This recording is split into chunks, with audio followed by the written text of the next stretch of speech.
Hello and good morning, Major. And Zach, how are you doing this morning? Hey, good morning. We're doing all right, thanks. First of all, I want to thank Morning, you. sir. I want to thank both of you for your time to serve the nation and as well as the world. I mean, you guys are dedicated to what you're doing, and from this book, we're going to see how deep your dedication and loyalty has gone. Yeah, it's our pleasure. The book is called Always Faithful. For the two of you, very rarely does the average person get to see this side of the storyline. What was it like for you guys to collaborate to bring it together? Yeah, I think that's important, that the dual narrative structure of the memoir, it's important to get both voices, and it's really, it's not just a book about a war or a book about evacuations. It's a book about family and friendship and service. And so it was always imperative to have Zach's voice as part of this story, rather than a guy who spent 17 months in Afghanistan trying to tell you what that country's like. You've got someone who was born there, who was raised there, who's invested in this country, and you get a unique insight into the beauty of the culture and the people. And so I think this structure was really important to the overall storytelling. Zach, we don't know how the relationship began, but where did you find the trust inside your soul that, I mean, because sometimes Americans, we're crazy people. Yeah, but they have good people too. Yeah. You know, we work together. We fought together for our same purpose. You know, the purpose is for the peace of both country, not the both country only, just for the whole world. And that's that was very excited for me to work with them, and I was eager to go serve my country, help my partners, the U.S. forces, and go just serve for my people and bright future of Afghanistan, and for the people of Afghanistan and our partners, U.S. and the nation of the U.S. Major, it's a sad story that most of us only know the story of Afghanistan through the news media. For you to release a book like this, where you're going to kind of set some views straight, did you have to go through? So I've talked with so many U.S. soldiers, men and women, where they have to go through the editing process through the government. Did you have to do that as well? Yeah, there's some official protocols, but you know, I understand what my left and right limits are, and this is not just me trying to say this is what it's like, or it's really, again, it's an opportunity to share about family and friendship, and I think that's a story that everybody can kind of get behind. We've got an audience this morning. We've got a U.S. Marine, a soldier who has served the U.S. Army, and we've also got civilians as well who are going to have questions for you. The first one is up right now. Hello. How are you both doing today? And thank you for your service as well. You're welcome. Thanks. I was wondering, hearing your story, I don't know that much about it, but just hearing the commentary here in the beginning, what was it like when you two both met each other for the first time on both sides, one than the other? If you could tell me what was your perspective in meeting each other. Sure. I had prior to Zach, I had a few interpreters, and most of them were quitting because of how dangerous it was. Some of them did not speak English. Some of them did not know the local dialect of Pashto. And so, you know, the initial impression is I was just happy that Zach was proficient and competent in his profession. And so there was an immediate value added and recognition of that. And that was kind of transactional. Very quickly, it became evident that Zach was much more than just a person who can interpret a language or a culture, but he was really a fighter and warrior. And when he started to take on responsibilities above and beyond what was required of him, he moved from just a guy who translates for us to kind of becoming one of my Marines, somebody in my platoon as well. So, Zach, do you feel like this was a destiny for you, that you were called to it because something inside your heart had to feel right? And that, you know, did you come from a special training that was going to say, look, you've got to work with these soldiers because it's about community when it really comes down to it? Not really a special training for me, but I was just language just translate for the U.S. forces. And when I get there, joined my team 3-5, and it was really dangerous. Before me, some of the interpreters they just quit it. They didn't go out to the patrol, go to the field, and go to the war. And I was scared at the first, and then I think. Who gonna do it because they are come here for our country and to help us out and keep the tourists away, and work for our country for the future of Afghanistan. And why I do they are going? They use Marine. They were youngest guys, about 18 and 19-year old, same age as me. And then I decided I gotta serve for my country with my American partners, and that's what I like it, and I did sacrification for both our country. Major, you've become a voice for so many, and from what I understand, in sitting down with so many men and women, is the fact that that it takes the author in you as well as the voice in you to become their voice as well, because a lot of soldiers do not know how to talk or don't want to talk. You are now that person with this book. Yeah, well, to me, I hope I'm able to tell the story of the junior Marine, the junior soldier who is 18 or 19 years old and answers the call to duty and answers the call to service and does what our nation asks them to do. And so, many people got the impression of the fallout of Kabul and saw that catastrophe. But what maybe not everybody saw is that there were young men and women that were holding the line from 2-1 and 1-8, these Marine battalions who, despite that sea of chaos, there were young men and women there who were courageous and faithful all the way to the end. And so if I have an opportunity to kind of amplify that junior Marine or soldier, it's my privilege to do so. What was it like when you saw things starting to crack down? The way the news media was there, but they were to me it's like a thunderstorm. They're always going to go to the worst part of the story and not show you the good stuff. Yeah, I mean, I think that's human nature to kind of gawk or look at that kind of stuff or stare at that. When you see an accident, sometimes it's hard to turn away. But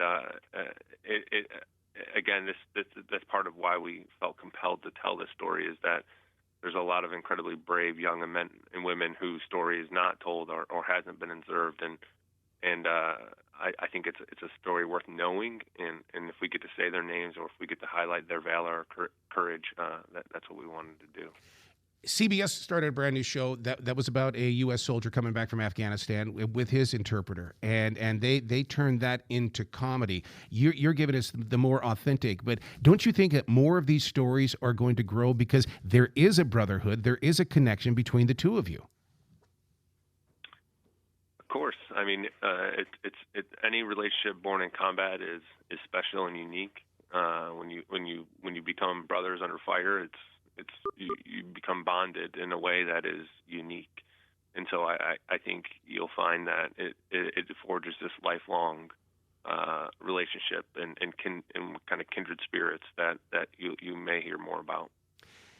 Zach, did you feel like, because I mean, if somebody were to approach me and say, "I need your help to be able to create a connection with the people, with this community," Zach, what was there something that you kind of did you ever stand back and go, I don't know, or was this something you go, we have to do this? This is something that must be done. Yeah, something is right. I must do it. And this is our responsibility. It doesn't belongs to religion or nation. That's humanity. We gotta work together, and we help each other. We are making brothership, friendship, and this is how we done. Whatever need to be done. Hey, good morning. This question is for the Major. Are you still active? I am. I'm in the infantry battalion, 3rd Battalion, 5th Marines. I'm still active. Okay, outstanding. Listen, my name is Orlando Williams de la Rosa. I am a former sergeant, United States Marine Corps, Semper Fi. Rah, Semper Fi, rah. I was deployed with 13th Mule in 2001 after the September 11th attacks. Now, this is interesting. You're talking, you're writing this book about the Marines' experiences over there in the war. I kind of wanted to do something different, being that I'm a veteran who's going through the system, the VA healthcare system. You haven't reached that point in your life yet, there, Major. But I wanted to tell the view from the point of view of the veteran who's returned from war and going through the PTSD and things like that. How did you get started with your active duty and you're writing a book? Yeah, there's certain constraints while being active duty and writing, but Right. Knowing my left and right lateral limits was important, and I stayed tactful and respectful, and in terms of what the strategy is, I was a lieutenant. The strategy wasn't on me. I went and I fought where I was told to go, and so we keep it at the tactical level and at our experience there at the tactical level. Okay. So, yeah, you can't tell too many of the secrets or anything like that.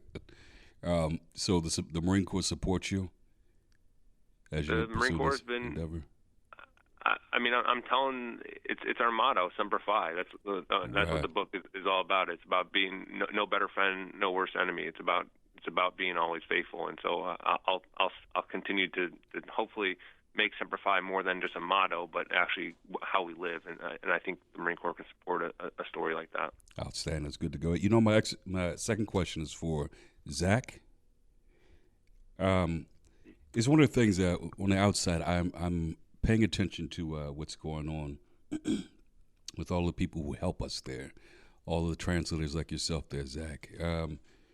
Were you given U.S. citizenship? Because that's one of the concerns that I'm like, if we're helping out our troops, and I think, they should be given citizenship. I applied in 2016 for the special immigration visa, but because of my lack of documentation, it is rejected in 2021 March, and we appealed it again, but I didn't have the response. And like right now, the situation is very terrible in our country, and we are accused to work side by side with our American partners, and we cannot stay. We don't stay there because our life was in very danger and risk. My family, and Absolutely. that's why we do withdraw and come to United States to keep our lives safe. And I hope in the future, if U.S. government give us citizenship or keep us here for some time. Well, Zach, you know what? You're hanging out with the Marines. Hey, I'm sure some of that is rubbing off on you. Don't give up. All right? Keep going. All right. Thank you. Bye. Major, when you do a book like this, there's got to be speaking engagements that the two of you are going to be going to. Are you setting up a tour? Because there's listeners that are hearing this on iHeartRadio, and they're going to go, I want to go and hear them speak.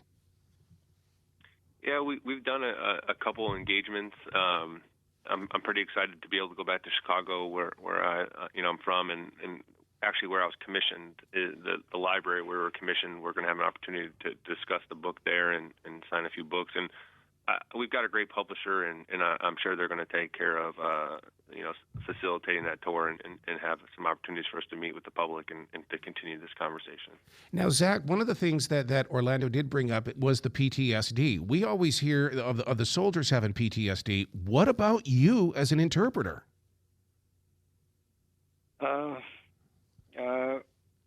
As an interpreter, as I said before, we did our responsibility, Mhm. our whatever belongs to me. I did more than that, and if in the future I need it, I'm ready to do it again, and for both country, and uh, that's all I did, and I'm ready in the future too.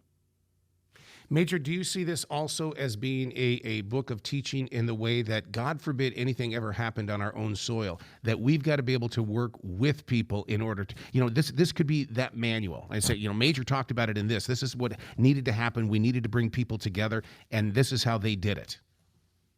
I mean, I hope there's some lessons to be learned and taken from the book, and anytime any of these conflicts in our future, we're going to have to leverage our allies and our partnerships, and so we've got to keep our promises to them, and if we make a deal with them, or if we commit something to them, we've got to deliver on our end, and hopefully this highlights that at least some of us are committed to seeing those promises through no matter what, because yes, we'll continue to need our allies in the future. So how did you train for this? Do they put the Marines through the special training on how to build the community, or is it something that was planted in you because maybe you picked it up in church, you picked it up in your own community? How did you know that in order for you to do your job, you had to make this connection? Sure. I my whole life, or whether it's my mom or within my church, it's always been people stepping up and everybody finding a way to contribute and to be useful, and that everything is done better in partnership, and everything is done better as a team. And so, the individual can only get so far, and when you have two or three, you're much stronger. And so, the Marine Corps had great training, and I was trained very well, and we understood counterinsurgency tactics, and we understood the how important it was to understand the culture and to leverage our interpreters. So the training was good, but life, I think, taught me a lot of those lessons as well. One of the things that I've learned in talking with a lot of the men and women who have served our nation, who have gone on to write novels, the first book is the one where you basically cleanse your soul. Do you have novels on the way where you can talk about events that, based upon this story, takes place, or what? Because you can't stop at just this book, dude. Your writing is too well. Yeah, well, it takes a village, and it was a great effort to tell this story. And I went to Georgetown and I studied literature, and then I got to teach at the Naval Academy. I got to teach writing and literature, and so writing is something that I'll continue to do because it's how I make meaning. It's how I understand how I'm feeling, and so writing to me at times is as important as breathing, and so I'll continue to write. Excellent. The two of you have got to come back to this show anytime in the future. The door is always going to be open for you. Thank you, sir. Thanks, sir. Excellent. Well, you be brilliant today, the two of you, okay? And thank you once again for serving our nation as well as the world. Thank you, sir. Simplify.